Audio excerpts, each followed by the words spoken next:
Pemirsa, kita menuju ke informasi yang pertama. Peserta dari Kabupaten Batang dan Kota Semarang, Tegar Satya Prahara dan Jovita Amaria Cahya berhasil juarai pemilihan Duta Bahasa Jawa Tengah 2023. Peserta dari Kabupaten Batang dan Kota Semarang, Tegar Satya Prahara dan Jovita Amaria Cahya menjadi juara pemilihan Duta Bahasa Jawa Tengah 2023. Pemilihan Duta Bahasa Jawa Tengah ini telah melalui proses seleksi yang cukup panjang sebelum akhirnya menemukan pemenangnya. Kegiatan final rayanya dilaksanakan di Hotel Gria Persada, Bandungan, Kabupaten Semarang selama 3 hari, dari tanggal 9 hingga 11 Juni. Tegar Satya Prahara menyatakan tidak menyangka akan memenangkan pemilihan ini.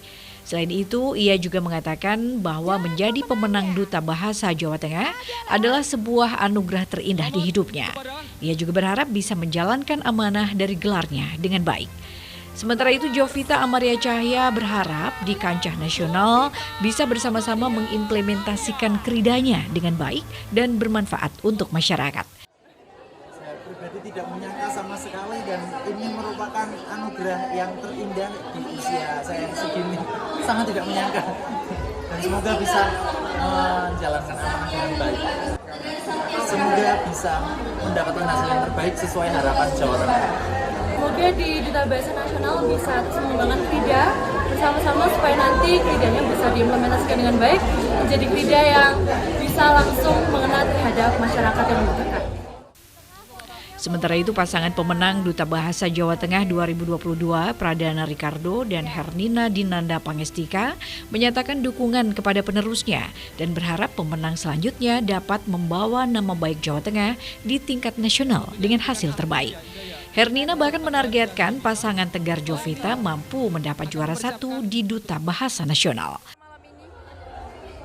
Alhamdulillah, acara malam ini berjalan dengan lancar dan kami primadona Pradana Ricardo dan Hernina Dinanda telah menemukan suksesor kami untuk berlaga di Duta Bahasa tingkat nasional tahun 2023.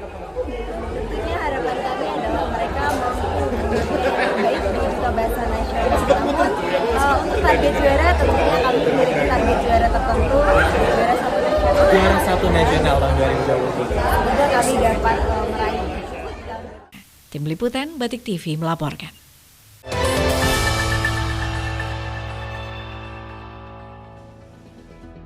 Sebagai upaya mengembangkan implementasi program Smart City, Kota Pekalongan ikuti Forum Smart City.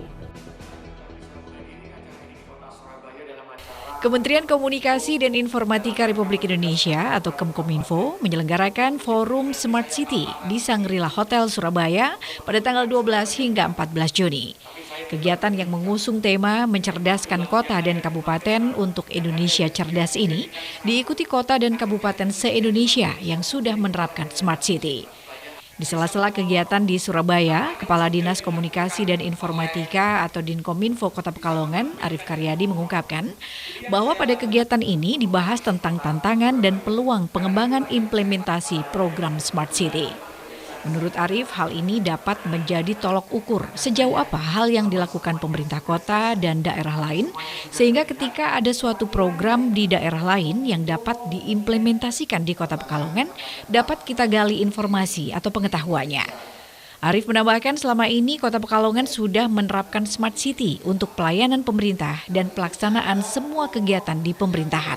Bahkan kaitannya dengan penanganan sampah juga mengimplementasikan program Smart City. Alhamdulillah kita mengikuti kegiatan Forum Smart City se-Indonesia. Dengan adanya forum ini kita bisa membuat perbandingan apa yang sudah dilakukan oleh Kota Pekalongan dan kota-kota kabupaten lain yang ada di Indonesia. Jadi kita tahu yang sudah dilakukan di Kota Pekalongan itu seberapa jauh, kemudian yang di kabupaten kota lain itu seperti apa, sehingga mungkin kita bisa menambah pengetahuan terkait dengan pelaksanaan Smart City di kota kabupaten yang lain untuk diterapkan di Kota Pekalongan. Pekalongan sudah menerapkan Smart City, itu baik dari pelayanan di pemerintahan, kemudian pelaksanaan semua kegiatan di pemerintahan sudah dilaksanakan. Salah satunya penanganan sampah juga sudah ada. Terkait dengan penanganan sampah, kita ada Usmami yang sudah dilakukan di TPST Bendan. Sefrobani, Batik TV melaporkan.